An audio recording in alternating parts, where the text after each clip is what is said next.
రెండూ కూడాను ఇక్కడ సమంజసమైనటువంటి విషయాలే కనుక మనం చూడండి, స్వామివారికి కానీ అమ్మవారికి కానీ ఒక ఉత్సవం చేస్తే, బ్రహ్మోత్సవాలు కానివ్వండి, ఇక ఇతరమైనటువంటి ఒక తెప్పోత్సవం కానివ్వండి, వీటన్నింటిలో కూడాను స్వామివారిని అమ్మవారిని మనం రకరకాలైన ఆభరణాలతో అలంకరిస్తాం. ఏమిటి, ఎందుకు అలంకరించటం? అలాగూ మనకొక ఆనందం. మన అమ్మ ఇదిగో ఇవన్నీ ధరిస్తే ఎంత అందంగా ఉంటుందో అని మనం అనుకుంటున్నాం. ఓ రాజుగారు ఒక కిరీటం పెట్టుకున్నాడు. అబ్బే ఇలాంటి కిరీటమే మనస్వామికి ఉంటే ఎంత బాగుంటుంది. అందుకని ఆయనకు ఒక వజ్రాల కిరీటం తయారు చేయించాం, పెట్టాం. ఇవన్నీ భగవంతుడు కోరుకుంటున్నాడా మన దగ్గర నుంచి? ఆయనేం కోరుకోవట్లేదు, కేవలం మనం ఆనందపడుతున్నాం ఆయనకి ఈ విధమైనటువంటి ఆభరణాలన్నింటినీ కూడా చేకూర్పచేసి. కనుక ఆ విధంగా భగవంతుణ్ణి ఆనందింపచేసేటువంటి ఒక అద్భుతమైన శ్లోకాన్ని మనకు అనుగ్రహిస్తున్నారు. కనకరశనాముక్తా తటంకహారలలాటికా మణిసరతులా కోటి ప్రాయై జనార్దన జీవికే ప్రకృతి మధురం గాత్రం జగత్తి ముగ్ధ విభూషణై వలయశకలై దుగ్ధం పుష్పైశ్చ కల్పలతాయథా. జనార్దన జీవికే అన్నాడు. అంటే ఆ భగవంతుణ్ణే బ్రతికించేటువంటి ఒక జీవలతట ఈమె. మరి సర్వ జగత్తుకు ఆయన అధినాయకుడు అంటున్నామే, అలాంటి అధినాయకుడికి కూడా ఒక జీవం. జీవం అంటే జపసత్వం అండి అర్థం. ఇక్కడ ఒక ఉత్సాహం అంటే ఆయన జీవం లేకుండా వెళ్ళిపోతాడని కాదు అర్థం. ఆయనకు ఒక ఉత్సాహం ఎవరిని చూస్తే కలుగుతుంది అంటే ఈమెను చూస్తే కలుగుతుంది. మనం మొట్టమొదటే చెప్పుకున్నాం కదా, యద్భ్రూభంగా ప్రమాణం స్థిరచర రచనాతారతమ్యే మురారేహే అని. ఈమె యొక్క కేవలము ఆ కంటి చూపు కొద్దిగా పైకి కిందకి కదలటం చేత ఒక అద్భుతమైన ఆనందాన్ని ఆయన అనుభవిస్తూ ఉంటాడు అని మనం ఇంతకుముందే తెలియచేసుకున్నాం.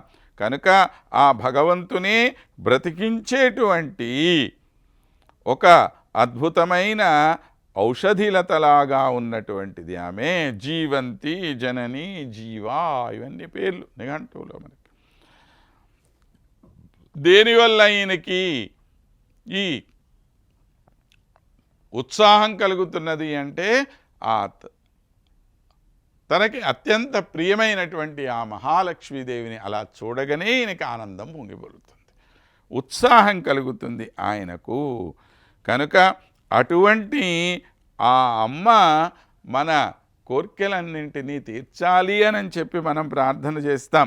కంకంటి పాపిరాజు గారు ఉత్తర రామాయణంలో ప్రార్థన చేస్తారమ్మని. పుష్కర విహరణ స్ఫురణంబు వహించి అచలానుగుణ వృత్తి అవధరించి ఆర్యాభిగణ్య సౌకర్యంబున వహించి ప్రబల హిరణ్యవర్ధనతమించి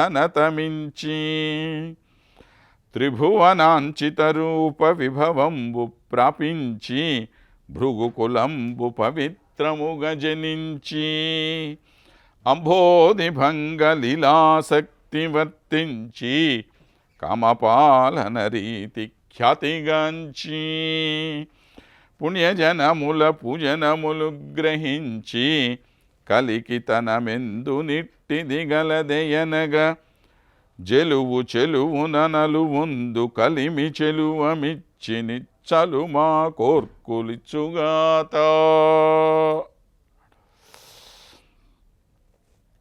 మనందరి యొక్క పూజలు తాను గ్రహించి మనందరికీ కూడా ఒక గొప్ప ఐశ్వర్యాన్ని ఆమె ప్రసాదిస్తూ ఉండాలి అని కోరుకుంటూ ఉన్నాం. ఐశ్వర్యం అంటే ఇక్కడ డబ్బు అనే మాట మనకు ఎప్పుడో వదిలేసాం.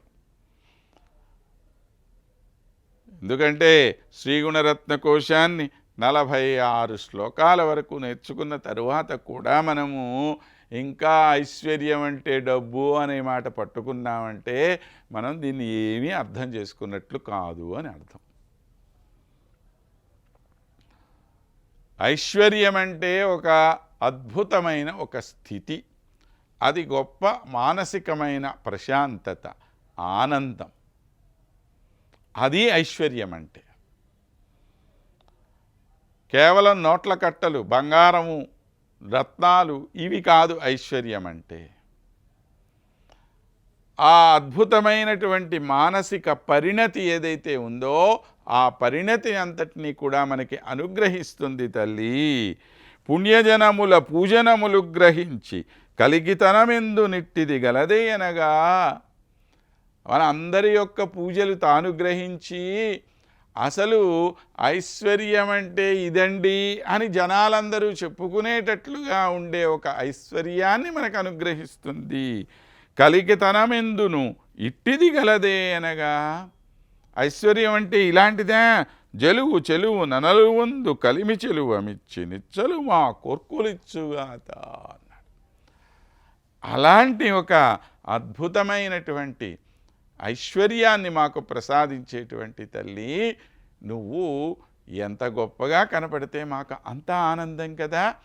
కనుక ఆ ఆనందాన్ని మేము అనుభవించాలి అంటే ఈ తల్లి యొక్క దివ్యమంగళ విగ్రహం మరింత సుందరంగా మనం చేసుకుంటాం.